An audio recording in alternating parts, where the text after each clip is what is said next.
Hi everybody, it's Steve with Real Progressives.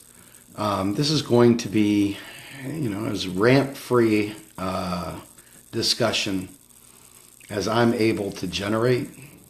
Being a guy who likes to rant, I suspect that it'll be difficult, but I'm going to try my best to be rant-free for just a few minutes to kind of get the point across.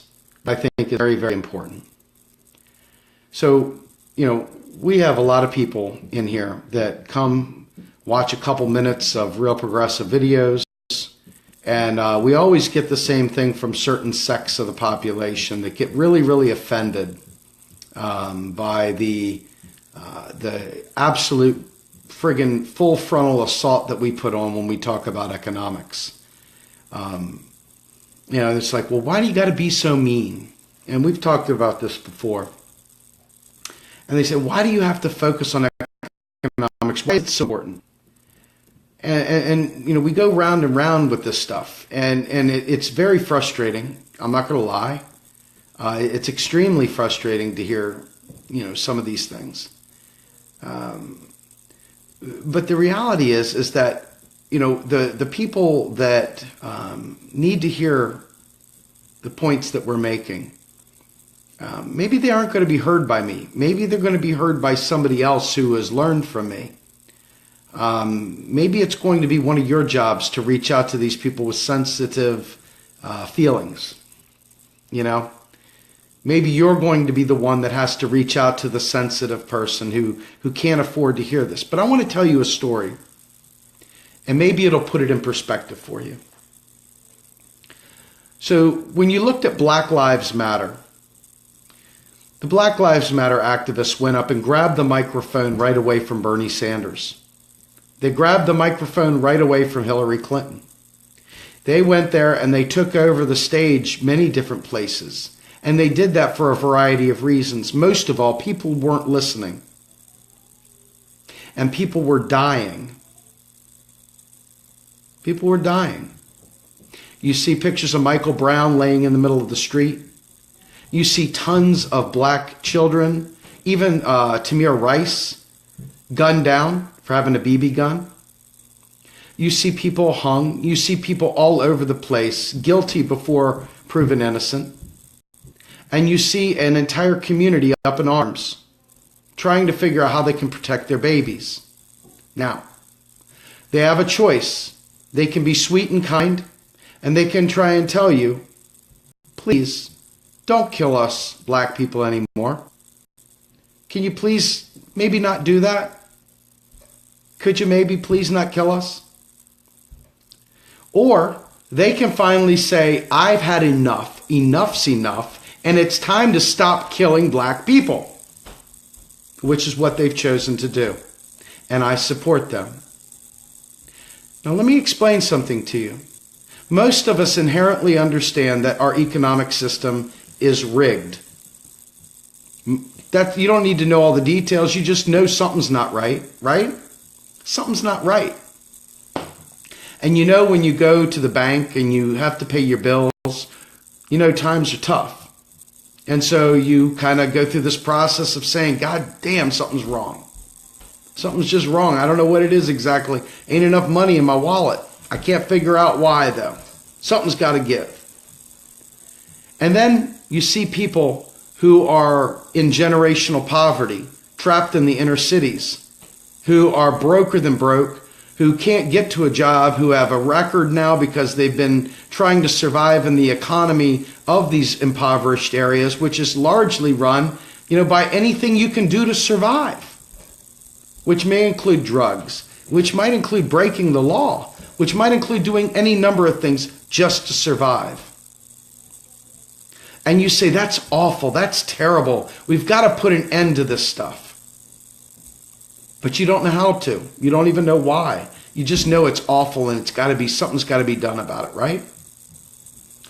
So then the next thing, you start looking around at the elderly and you realize, wow, old people don't have a lot of money, do they? Social Security isn't paying shit. They're not living in dignity in their golden years. They're friggin' living in poverty, And you ask yourself, when they talk about cutting Social Security and they talk about doing different things, you say to yourself, wow, something's not right. I don't get it. How is it possible we could cut money for Social Security but never have to ask a question about every bomb we drop? You don't know why. You just know something's not right. And then you wonder why we're in bed with gasoline and petro and big oil. And you can't quite figure out why we're stuck on fossil fuels. You just know we are. And damn it, you really wish we could get big money out. You really wish we could do something about it. You don't know what, but you'd like to get something done, right? So then you hearken back and you say, damn, the environment is blowing up. The environment is just destroyed. We're not going to have an environment. We got to do something. We got to do something. And you really don't know what. You really don't know what. So you just sort of say, well, damn it, something's wrong. I know something's wrong. I'm angry, fist in the air. That's what I got. I don't have a whole lot more knowledge about this, so fist in the air, I'm angry. We're here to tell you how to make this stuff happen. Now, why is that come out angry? Well, if you're Black Lives Matter and they try to tell you that you've got white privilege and they try to tell you that you're white-splaining something and they try and explain to you the life that they're dealing with and they're trying to tell you this is the facts, this is the way it is, and you say, mind your manners. Mind your manners, Mr. Black Man. Stop getting uppity. Why don't you mind your manners? Ask nicely. You get more flies with honey, Mr. Black Man. You get more flies with honey. Respect your elders. Respect authority. When you realize that many of the issues that I just told you about are directly a result of not understanding economics, all of a sudden your eyes glaze over. All of a sudden you're like, why does economics matter? That's a boring subject. I don't care about that. I just care about the old people not getting Social Security raises. I just care about, we want to get rid of oil. I just care about, why don't we have health care for everybody? Damn it. We should. Every other state and nation does, but we don't. Why don't we have it? Damn it. And so you keep going through this and you're stuck in the mud. You're literally marching in the mud. You're not getting anywhere. Your knees are pumping. You're angry, and not one damn thing is changing. Not one damn thing is changing. And I'm here to tell you that your politicians, they are only going to tell you what it is they think that you need to hear. I don't care if it's Bernie Sanders. I don't care if it's Jill Stein. I don't care who it is. At the end of the day, politicians have to get elected. So they can't go about telling you a bunch of new things that are going to make your head explode. And then they have to debate whether it's true. Is reality true? I don't know if reality is true. He says reality is true, but I'm not sure if reality is true. So a politician says, I can't be bothered with these controversies. I just got to go with the sure hit things. So I'm going to say we got to raise taxes to pay for stuff. I'm going to say these things. Well, in talking with the academic, economic folks, they're saying point blank, Steve, you've got to give us ground cover from the activist level. You've got to give us ground cover at the activist level in order for us to change policy. In order for us to change anything around, you've got to give us cover. So, people are literally dying. People are dying because the police have a shoot first, ask questions later approach. And the Black Lives Matter folks are saying enough's enough. Well, other people are dying because they don't have health care. Other people are dying because they don't have enough money. Other people are dying because they're unemployed. And 45,000 people a year die from unemployment, from suicide. Not just from death, from suicide, from despair. Even more than that number from poverty. Our jail cells are lined with people who are in jail trying to survive because they've done illegal things to survive because the American economy is not working for them. And then people say, well, why do we need to talk about economics, Steve? I don't like economics. It's boring. William George, you're about to get booted, my friend, just so you know. In any event, William George is one of these people who peddles a lie. His entire lie is that the Federal Reserve banks on a fractional reserve system. It's Ron Paul Goldbug logic, and it is a lie. So when this thing is over, William George will be no longer following Real Progressives after this is over. William George's last day at Real Progressives is today. So, moving on. The next piece to this is this. As we talk about how it works, how this system works, we're not telling you the political aspects of what we'd like to do with banking. We're not telling you the political aspects of what we'd like to do with this program or that program. We're merely telling you how the economy and how our federal financing actually works today, so that you know to demand better. So this is not an MMT thing. This is simply stating that if you march in place and you throw up artificial bullshit like fractional reserve crap, and you're going to green the dollar, or you're going to monetize or democratize the dollar and stuff like that, before you solve for health care, before you give anyone anything, you realize that, first of all, it's founded in bullshit. And second of all, more importantly, and this is maybe the most important thing, it puts yet again another barrier before you get health care. It puts yet again another barrier before you get environmentally clean energy paid for by our federal government, because it's not going to be profitable at first for these other energy groups. They're not going to do it. So it's got to be done by our government. That's the only way. If you really believe in climate change, if you really believe in environmental racism, if you believe in these things and you feel like we should solve these problems, being angry about them is not good enough. Being angry about them is not good enough. You've got to have a way to actually fix them. And so what better way to do that than understand how the system works? So we're not here to debate. We're teaching. William George, if you have a plan, go start your own page and do your plan. I'd like you to get up 7 days a week and talk about your plan, and then let us come into your threads and jump on you about the idiot lies you tell about fractional reserve lending. Here, we're teaching people how to take the power back. This is just a tool. Exactly, Steve. This is a tool to solve the crisis of the environment today.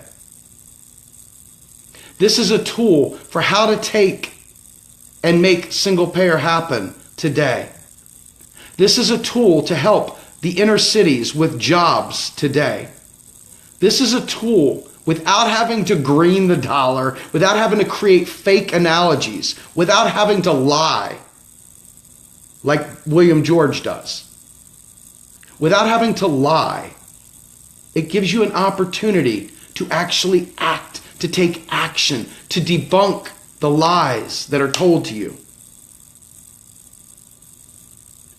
So the real deal here is that as we try to create a movement, if you get rid of every congressman, let's say hypothetically you get rid of every single congressman we have, you get rid of every senator we have, you get rid of everything, you're still left with people that don't know their ass from their elbow about what economics is. And the very people saying we got to get rid of the neoliberals can't even define what neoliberalism is. This is not a mean thing. This is a true thing. So as you're saying, we've got to fight the neoliberals. What are the neoliberals? What do they do? What constitutes a neoliberal? How do you have a war with a neoliberal? How do you get rid of a neoliberal? What do neoliberals do? How do they tell you lies so that they can make you believe that it's okay to financialize the economy? How do we get to a point where we understand that neoliberalism is the cause of all the income inequality in this nation? How do we make folks understand that we are deserving of good things today, not after we green the dollar, not after we democratize the dollar, not after we do some funky hokey dokey thing, after we do it today? How do we make this happen today? Now, obviously, we have to fix our voting system. We have to get money out of politics. And those are good discussion points, one topic at a time.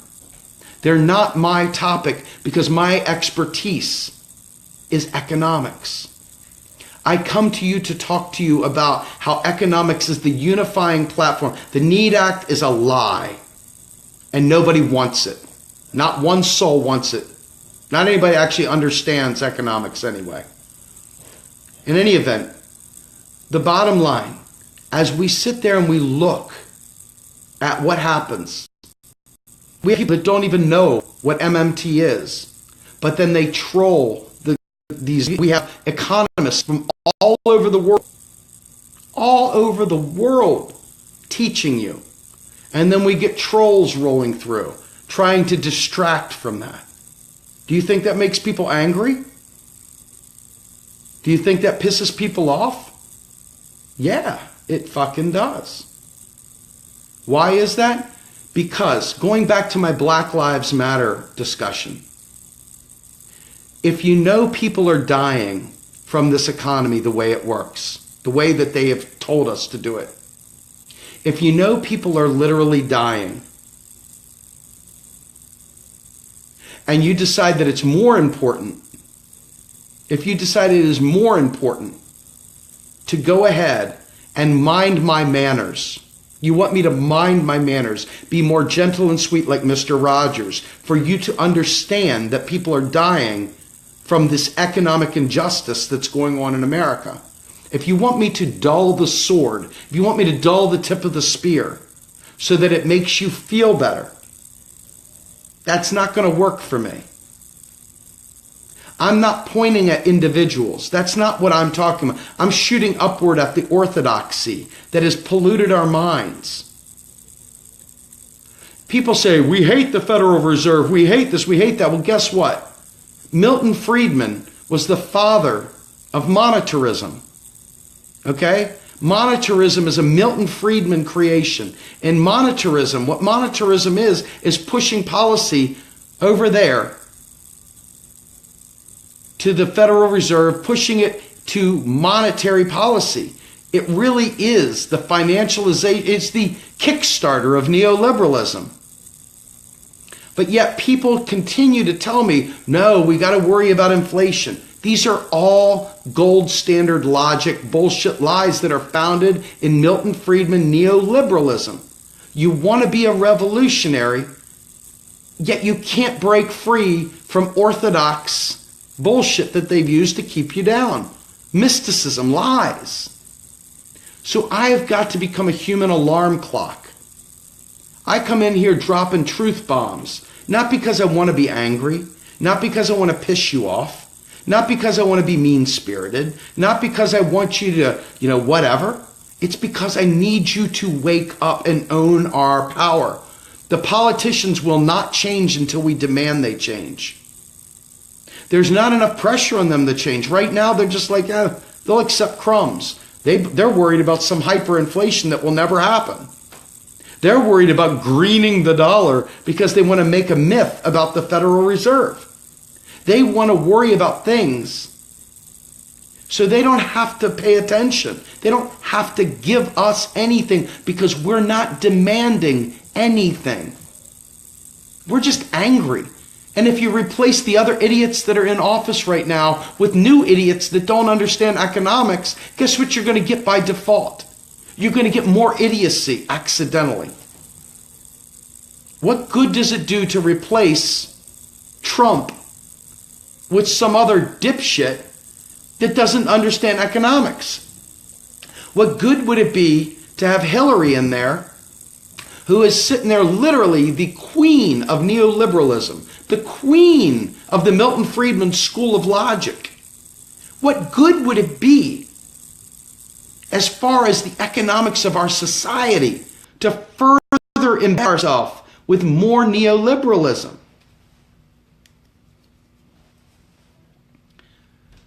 So once you realize the lie, the great lie, where they tell you that taxes, we got to raise taxes. We've got to raise them to pay for things, knowing full well that they can get away with saying that because they know damn well the other side will not raise taxes. So they can come out there and they can say whatever they want about whatever program they want, and then point over at the Republicans and say, you greedy bastards, block this again because you wouldn't raise taxes. So what we're saying here is this. This is not a policy prescription. This is just a statement of fact. Federal taxes do not actually pay for anything. Federal taxes literally are deleted upon receipt. You fill out your tax return form. You send it in. It says, I get a $2,000 tax return. The rest of your tax money was purged. It's deleted from the system, keystroked out of existence. And then you get $2,000 of money in your pocket through a check that is electronic deposits at your bank somewhere. But your taxes literally didn't pay for anything. So when you think about this, it should enrage you. Not that we have, taxes are very necessary. How they're done is a very different story. But in order to drive a fiat currency, you've got to have taxes. If you had the gold standard, something stupid like that, okay? The gold standard limits our ability to in any way, shape, or form expand our ability to do things. It would literally crush our ability to do something like single-payer health care. It would completely eliminate our ability to do it. Because guess what? In order to print more money against that gold, you would have to, by extension, devalue that gold. This is where you hear the gold bugs talking about, well, you're just devaluing the currency. You're devaluing the currency. Slicing that pie thinner and thinner and thinner because there's only a finite pool of gold. Well, guess what? We don't have to dig our wealth out of the ground. That's just a bunch of bullshit. Besides, back in the day when we were all in the gold standard, you had wild spikes of inflation, wild swings in the price of commodities. Somebody all of a sudden releases a whole bunch of gold onto the scene. All of a sudden the value drops. Then all of a sudden somebody hoards a bunch of gold, and all of a sudden the economy comes to a standstill. You had bank runs. People say, hey, I want to convert my money to gold quick. And all of a sudden everybody rushes to the bank, takes it, and all of a sudden everything starts collapsing. The good old days weren't all that good. The big difference is that we were in a financial situation that was founded on income equality. We thought that we could spend money from the federal government on things like NASA. We were able to spend money on big society, great society, New Deal type stuff. And we've stopped doing that because of the Milton Friedman School of Logic and the neoliberal scourge that has destroyed our country and, by extension, our entire world.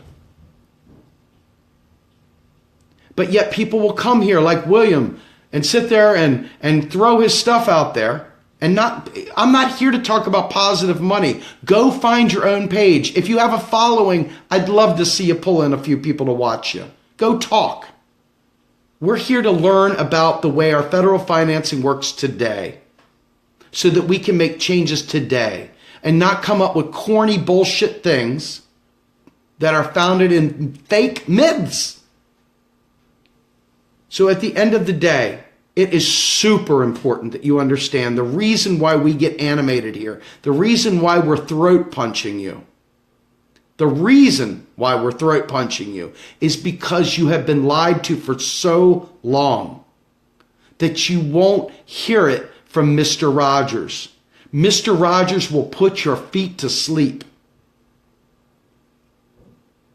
Mr. Rodgers will not get anybody to pay attention to economics because you can go to college and you can sit down and listen to Mr. Rodgers teach you economics all day, and you'll need toothpicks to keep your eyes open. Trust me, I've already been through it. I learned Austrian. I learned all the old school stuff. I learned monetarism. I learned basic banking functions. I learned all of that the old-fashioned way, the way that William still believes that has thoroughly been debunked by modern monetary theory. And Stephen Zarlenga doesn't know what he's talking about. And he has been debunked by Randall Wray. He has been debunked by Stephanie Kelton. He has been slaughterhoused by Warren Mosler. And it's time to stop the lies.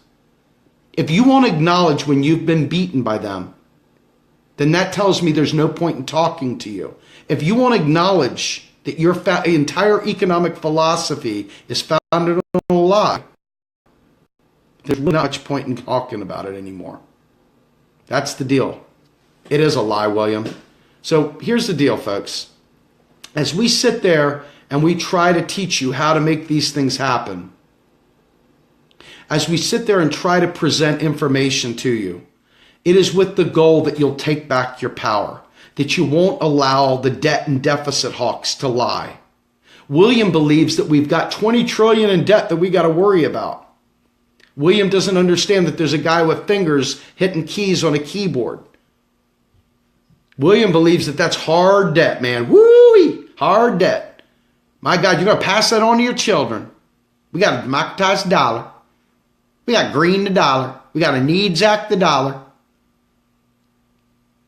And the reality is that people that I trust, that I know who are very, very truthful, Warren Mosler, Kelton, L. Randall Wray of all people, have thoroughly, without any flinch, absolutely crushed the soul of positive money and AMI.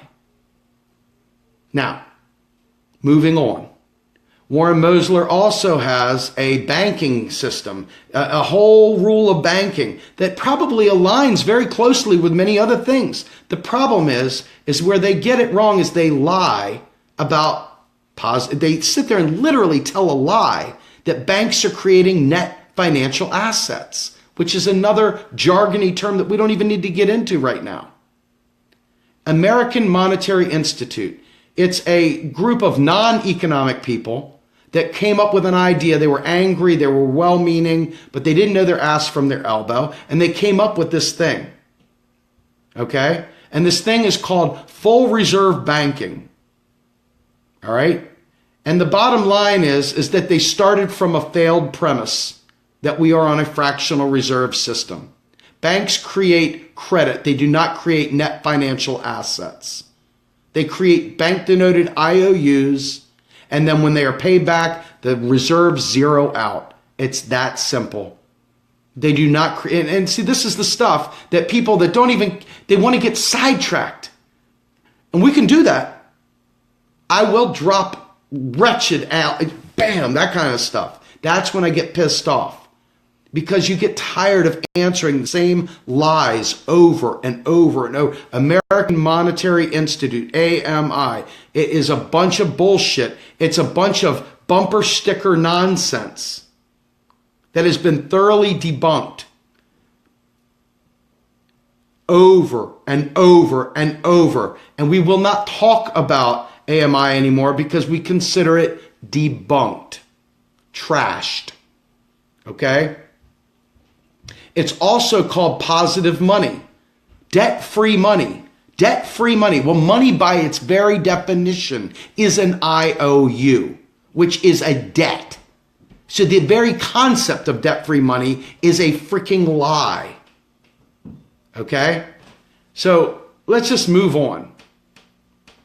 You know, bottom line, we very much need to focus on how to take our power back so that when we do find a way to reform the election system, when we do find a way to get money out of politics, those are the other areas that somebody else is going to have to focus on. We need to make sure that our new elected officials and the current ones understand that we are not broke as a nation. The nation is not broke. We need to let them know that Social Security is not broke. Social Security is absolutely not broke. That we could, every dollar the government spends is new money. There's no piggy bank sitting there with crumpled up old dollar bills. There are keystroke deposits, and that is that.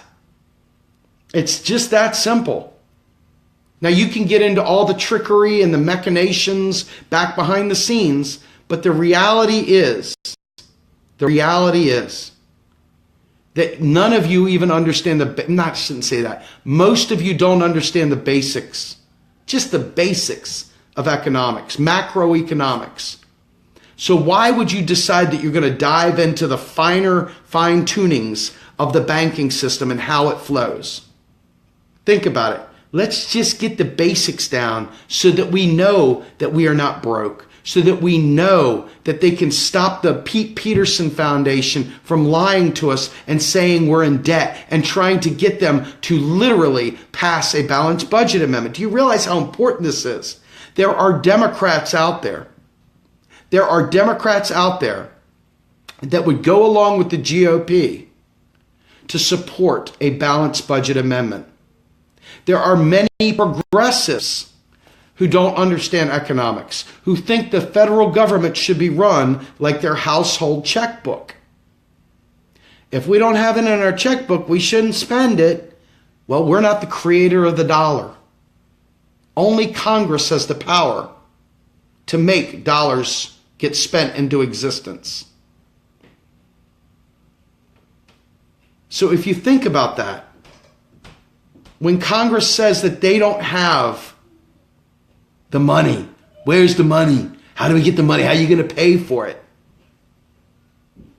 They're lying to you. Do you understand me?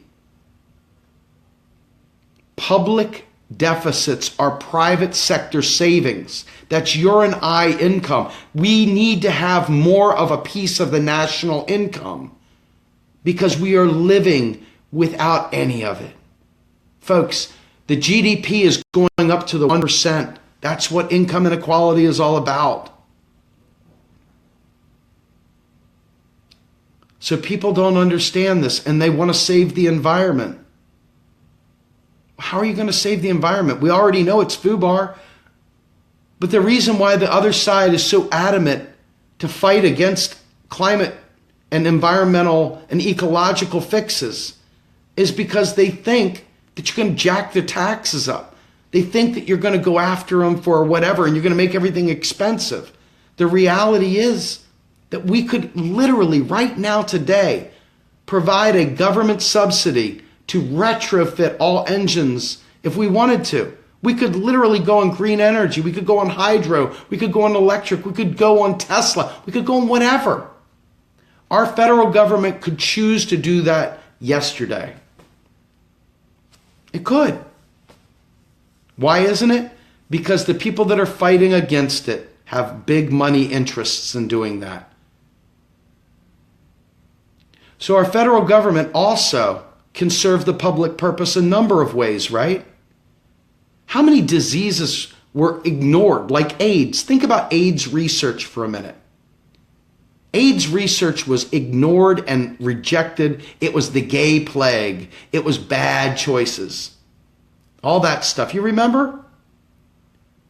Our government can take something like that and invest without raising your tax, without going after your tax dollars. It can do all the R&D it needs to do, and it can come up with patent-free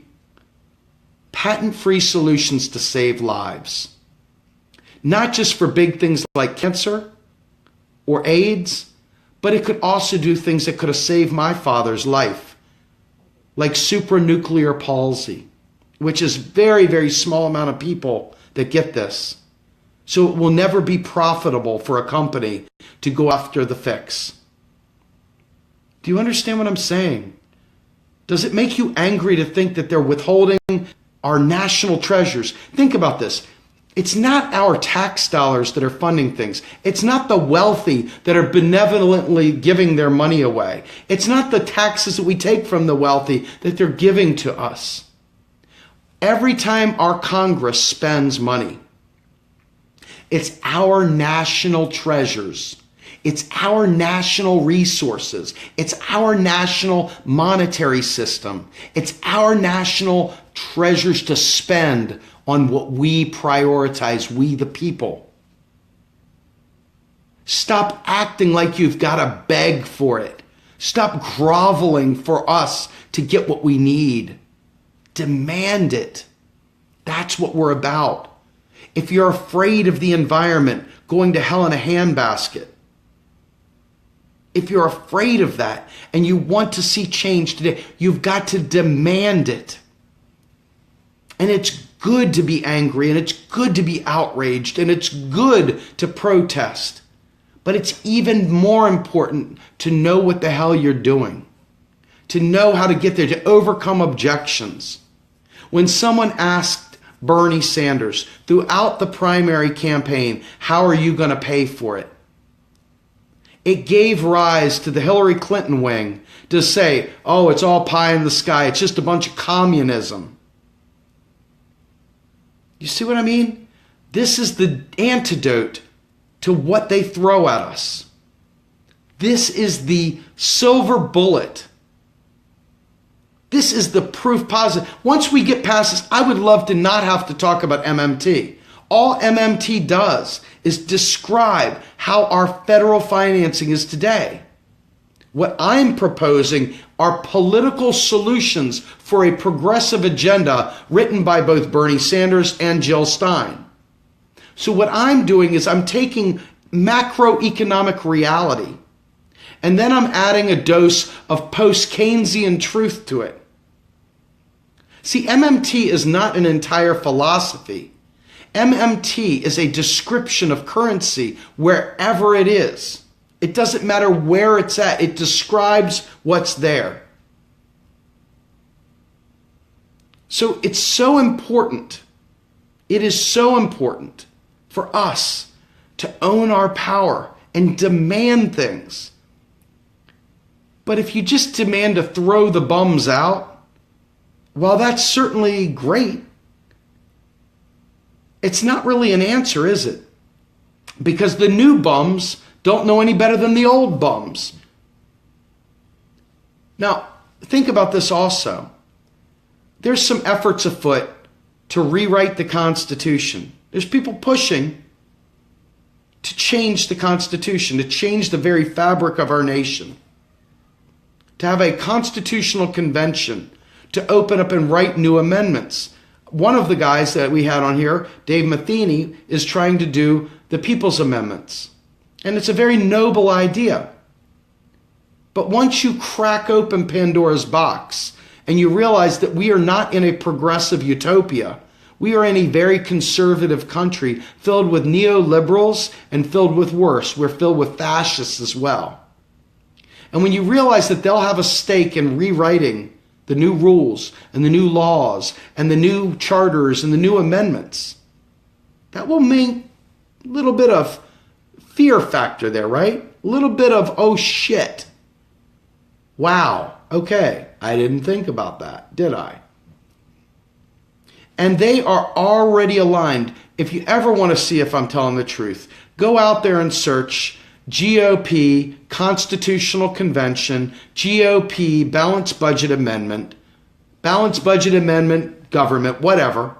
And you will see there are Democrats out there that will support this too. And it will literally render every one of these platform policies completely null and void. Null and void. We will have no prayer of getting anything done at that point. So you need to fight the good fight of getting money out of politics. You need to fight the good fight to fix the election system. You need to fight the good fight to let third parties into the debate stage. You need to fight the good fight for all those things that allow for voter integrity and election integrity. But they're separate from the macroeconomic reality I'm teaching you and that all of our guests are teaching you. I don't just do this myself. You see what I mean? I'm the activist economist. That's my role. I'm the activist. I'm the guy raising my fist and shouting at the powers. The other people, from academia to the policy wonks, those folks have to do it very differently. They have a different approach. They have to approach it differently. The poor academics are stuck up here, trapped by the worthless Paul Krugman, and trapped by the worthless Simon Wren Lewis, and trapped by the friggin' old guard, the dinosaurs, that are bringing about the old thinking. It's up to us as progressives to fight for a progressive future, which requires truth, and it requires a revolutionary mind to understand that economics as has been taught is wrong. You say you don't like trickle-down economics. Well, guess what? Trickle-down economics is what is being done by both the Democrats and the Republicans. You don't want that? You got to do something different. I'm giving you it. You don't like it when I get angry and nasty about something? Well, guess what? I don't like people dying, so where's the compromise? Where can we meet in the middle, folks? I don't like people dying. You don't like me being angry about economics. Where do we meet in the middle?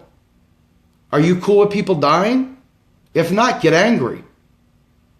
If you're cool with people dying, if you're cool with people being suicidal because they can't afford their bills, if you're cool with families breaking up because the number one problem in America for marriages, etc., is finances, if you're cool with that, then we're going to fight all the time. Just accept it. We're not on the same team if you're cool with that.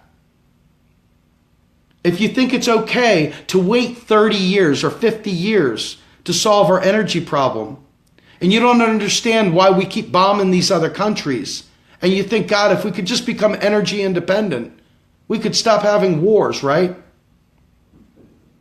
But yet you won't focus on the economics that will make it happen. Well, I don't know what to tell you. We're probably going to be at each other's throats a little bit.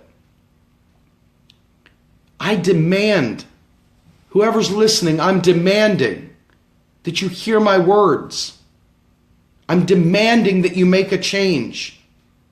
I'm demanding that you stop lying and saying our country is broken in debt. The debt could be wiped out with a keystroke. We could print a $100 trillion coin and wipe it out. We can do whatever we need to do.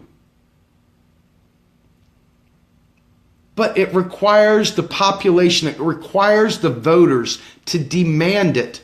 And if you're just too busy being angry and I can't be bothered learning something new. And oh, his tone bothered me ever so slightly. If that bothers you and you aren't angry at the people dying, I don't know what to tell you. We're never going to fix any of this stuff.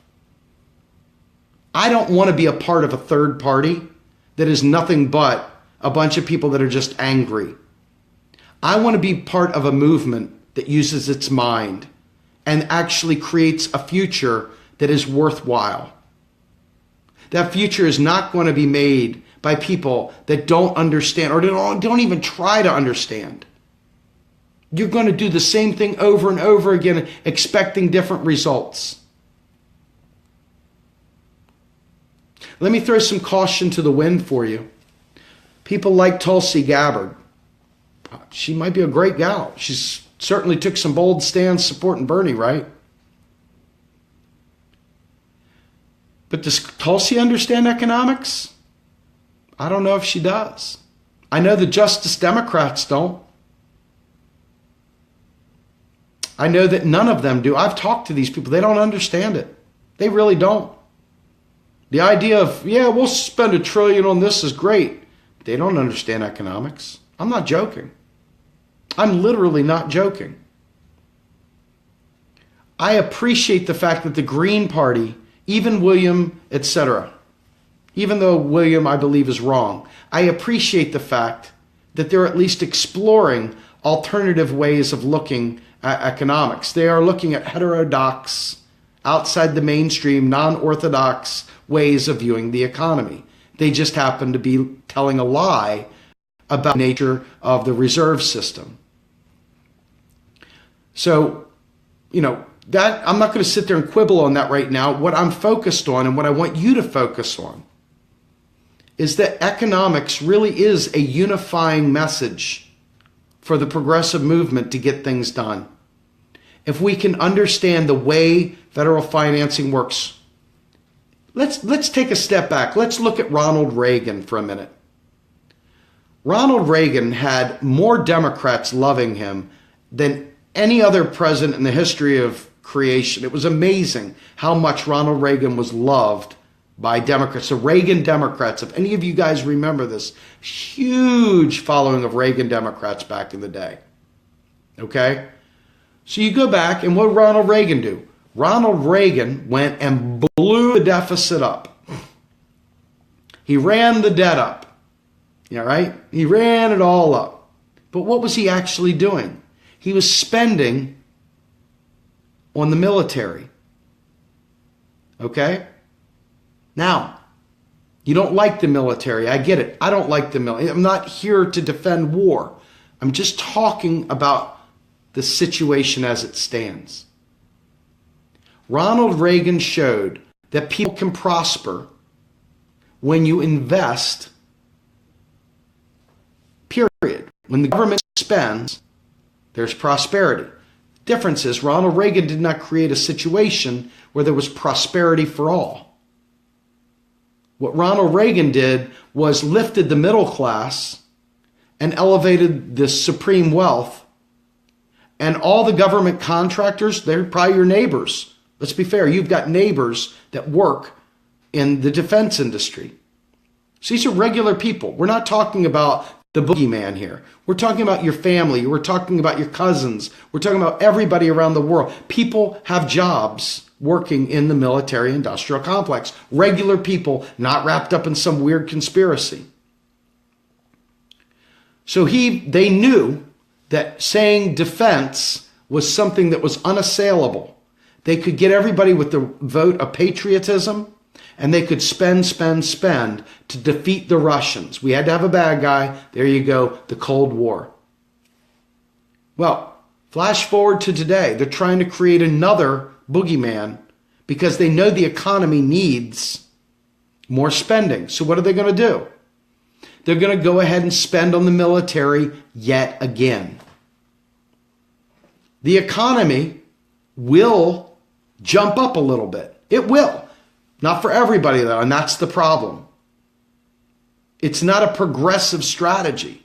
But I am telling you, though, that whenever the government spends money, it's going to touch people and it's going to make it look good. For progressives to understand what we can do with that is that we could do it on the other side. Instead of spending into the military-industrial complex, we could be spending on free college. We could be spending on Medicare for all. We could completely expand Social Security. We could provide free dental instead of just universal health care. That would include dental. Now, for some of you who don't know this, I got some really messed up teeth. And I don't have dental insurance. And I don't have the money to fix it. So what do? I suffer. Just like many of you do. You suffer. We don't need to suffer, folks. We don't need to suffer.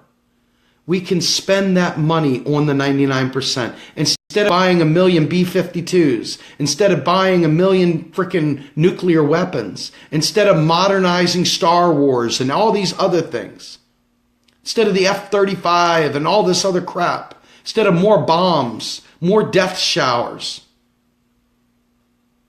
we could be investing in a federal job guarantee to eradicate involuntary unemployment forever.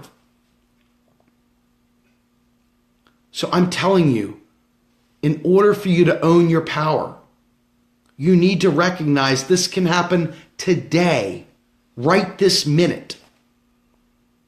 They are withholding this from you because you are not demanding it.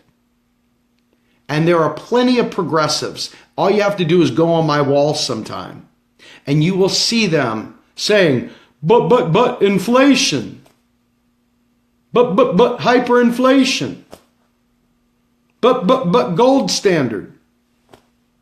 But Soros.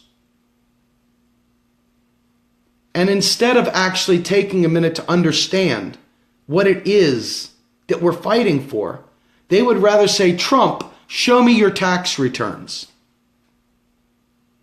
Now, I had originally wanted to have a major march in D.C. on April 15th, tax day. I had wanted to have a major march for economic justice to talk about the fact that federal taxes don't fund spending. What happens? The pussy hatters decide they're going to have a big thing to get Trump to show them his taxes, which he won't do. But they'll have all these people out in the streets to ask for him to show their taxes. What do you think that's going to do for our movement? What policies do you think will be enacted as a result of that? And what forward progress comes from that? Seriously. Are you looking for Mike Pence? You digging a Pence presidency? You up for the Pence experience?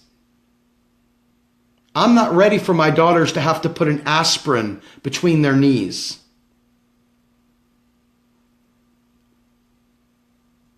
Bottom line, folks, Real Progressives is trying to enable a Green New Deal. We're here trying to enable the entirety of Bernie Sanders' entire platform. That's what we're trying to do. And honestly, and this is maybe the most important thing ever, from a historical standpoint, I supported Bernie Sanders originally from day one because Bernie Sanders brought Stephanie Kelton with him. I didn't support Bernie Sanders because I thought he was a great guy with really great hair. I supported Bernie Sanders because he had a really good mind to bring in really great econ team. Stephanie Kelton, Randall Wray, James Galbraith, you name it, Bill Black, William Black. Many people had no idea who these people were. But I have been beating this drum from day one. Beating and beating and beating and beating and beating and beating and beating this drum because I knew in the back of my mind, somehow or another, the Democratic establishment was never going to let Bernie Sanders smell the nomination. And I knew that this platform was life-giving. This platform was everything we need. So this platform can only happen the way it was designed. Do you realize, I've said this countless times, but I'll say it one more time. Bernie Sanders was offering up $33 trillion in new spending. Think about this, folks. $33 trillion in new spending. He said, we're going to pay for it with a Wall Street speculation tax. That's how we're going to do it. We're going to make Wall Street bail out Main Street. Okay?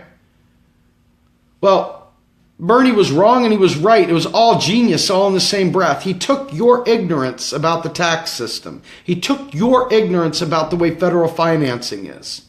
And he said, hey, this is a populist message. It'll ring true with the people. The people will love to soak Wall Street. We're going to stick it to Wall Street. We're going to put a Pagovian tax on them. It's a behavior modification tax on speculation. So that's how we're going to pay for it. We're going to pay for it with a Wall Street speculation tax. Well, when your behavior is changed, when it's modified by a tax, what happens? The revenue shrinks, right? So that should have been your first bell, that he's not talking about funding all these things with Wall Street speculation. He was trying to kill two birds with one stone, three birds with one stone. One, all the people, how are you going to pay for it, Barney? That's one thing he nailed with that. The second one, hey, they love to soak the rich. Let's go ahead and soak the rich. We'll stick it to Wall Street. That's a good populist message. We're going to get the banksters. We're going to do it to them. And then the third thing was, hey, it's going to change their behavior. They're going to stop the casino capitalism. They're going to stop speculating, or they're at least going to slow down. But none of it was to pay for anything. Do you see this? Does this make sense? Is the light bulbs going off? This is what it's all about. And there, I looked at my demographics. This cracked me up. So I'm looking at the people that watch when I go live. I've got a lot of guys that watch me, and I've got a lot of mid-range to older women that watch me. But the young women, they don't pay attention, man. They don't want nothing to do with old graybeard. They don't pay attention. Feedback is, oh, he's so mean. He's harsh. He says mean things. He's harsh. And it's like, hey, I don't know what to tell you. I'd like to be able to, bring in everybody. I'd like people of all races, all genders, all age groups to come listen to this life-saving message. And I'd like to be able to say it in a way that everybody stays in tune with. Because you also watch, and it's like sometimes the spike of people watching goes like this, and you see people drop off because they get bored about economics. And then you watch them, and there's some people that stay the whole time. Thank you, by the way. But people have short attention spans. And unfortunately, I can't appeal to everybody. These messages are not messages you can tell in 5 minutes. And that's the problem. The end the fetters, the democratize the dollar, folks. That's a bumper sticker. I mean, it's a bumper sticker. So it's easy for people that don't have a terribly deep understanding about anything to latch onto. And so what happens? It becomes a marketing ploy to sheep people in the wrong way. And I'm telling you, unfortunately, the truth is greater than a bumper sticker. It requires more effort than a bumper sticker. If we could have solved the problems we've had for the last 40 years with bumper stickers, hope and change. Let's make America great again. Build a bridge to a new tomorrow. If we had a bumper sticker for federal taxes don't fund spending, or hey folks, we ain't broke, whatever, I don't know. My point is that truth requires more than a bumper sticker. It requires more than a bumper sticker. And so my frustration doing this 7 days a week, sometimes 2-3 times a day, spending an hour at night with a guest, hour and a half sometimes with a guest, doing a half hour before the interview to get prepped, spending another half hour after the interview, talking all day in my inbox, answering anybody's question that asks me something, picking up the phone and talking, doing this 7 days a week. You get worn down by the trolls. You get worn down by the gold bugs that don't pay attention. You get worn down by the people that ask you the same question over and over again that don't bother reading the links. And we provide links. You get worn down by the people going, I don't like his style. It doesn't match with my sensibilities. At the end of the day, reality is reality. If you don't like the way I say it, I'm sure there's someone else out there that's saying economic truth and that you can wake up to. I'm positive. You can go to college. They won't teach you the stuff I'm telling you because they're still teaching monetarism. They're still teaching gold bug stuff. Now, you can go to UMKC or you can go to Bard or Levy And you can actually learn this stuff. But there's not a million colleges out there that are really teaching this stuff. You can go to Australia and Stephen Hale can teach you. You know? You can stay online and get an education. I'm telling you, folks, those behind me right there, Master of Science and Technology Management, Master of Business Administration, International Business. I've done it. And I just $125,000 in debt that I got off for it. That's it. That's what I got. I had to unlearn most of it. And so now, like the Apostle Paul, I feel like I got to redeem the time. So I think it's really important. I think it's very important that we understand just a couple simple things, and I'll leave you with this. One, we're not broke. The government is not broke. The government is the creator of the currency. It is the owner of the dollar. It is the God, Lord God of the dollar. Our dollar is not backed by the petrodollar. Our dollar is not backed by gold. Our dollar is backed by the full faith and credit of the United States and the fact that we tax in it. There is no hyperinflation coming to America. Inflation that we might experience is not really the kind of inflation that you would be worried about. We've been pumping money out forever, and we haven't been able to create any inflation. Not the kind of inflation that they would be worried about. We can have single payer today. We can have green energy today. We can have government-sponsored R&D to solve cancer, AIDS, and supranuclear palsy today. We can fix our police force. We can educate the public. We can have a job guarantee. We can fix Flint, Michigan. We can bail out Puerto Rico. We can have a revenue sharing amongst the states so that no state is left behind. We can fix our ailing education system. We can do that today. We can do it today. It's up to us to demand it. And I'm so sorry if you don't like my tone, but people are dying. And here's the thing. If you see Black Lives Matter fighting and you poo-poo them, you're complicit in the deaths of the black men and women who die. If you see people dying from austerity, in other words, cuts to Social Security, cuts to Medicare, cuts to Medicaid, cuts to food stamps, cuts in general, well, you're equally guilty of the murders that come as a result from that. Just because it doesn't come from bombs in Syria that you can see and you could go, oh my God, look at the blood on that kid. That's easy to see. But when you think about economic terrorism, and when you think about the way that these austerity programs are meant to scold people and shame them and diminish them and destroy them and then push them to suicide, and you watch families break up, you're guilty. Even if you don't realize it, you're guilty of that. You're enabling that to happen by not standing up and saying, enough's enough.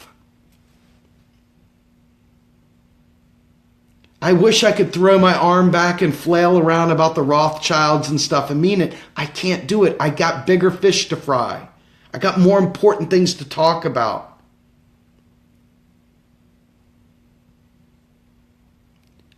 I want you guys to understand this stuff so we can stop talking about MMT and start fighting the establishment. If 10 people show up at the Federal Reserve or the Treasury to demand that they stop talking about taxes, funding, spending, and demand they spend on the 99%, if we have only 10 people that show up because people are staying asleep, well, then you understand why we're not making any progress. And I can't make it a bumper sticker for you. If you think of good bumper stickers, let me know. If you think of good slogans, let me know. We're here to win for our families. The real debt we're passing on to them is incompetence and austerity, not some friggin' artificial keystroke debt. We could eradicate student debt today. We could make it so that our kids don't inherit that burden today. Are you interested? Do you want that? If you do, you gotta do the homework. There are no shortcuts here. There are no shortcuts. We've got to do the homework. And we've got to take this as seriously as we do Standing Rock. We've got to take this as serious as Flint, Michigan. We got to take this as serious as Puerto Rico and Greece. We got to take this as serious as Black Lives Matter. Because if ever a case could be made for all lives matter, the austerity measures that are spent against the 99% should be a unifying message for all of us. It should be. So with that, tonight at 8 o'clock, I'll have Joe Firestone on with me. I'm going to be going for another hour. And we're going to be rocking it out. It's going to be an important talk. So I hope you'll tune in to listen to Dr. Joseph Firestone, hero of mine, very smart man, maybe one of the smartest men I know. And he's also a man with a heart for the movement. These are people that write and have written books and have crafted policy that we're bringing to you to listen to learn from. Do it. Take advantage of the fact that they're giving you their time. This is a gift. This is their activism, giving you this. Take advantage of it. Learn so that you're useful, so that you can actually demand better. And you can look at your kids and tell them.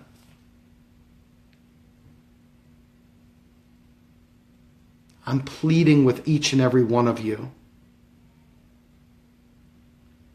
Each one teach one. Take this seriously. Take this seriously. Help get thousands activated.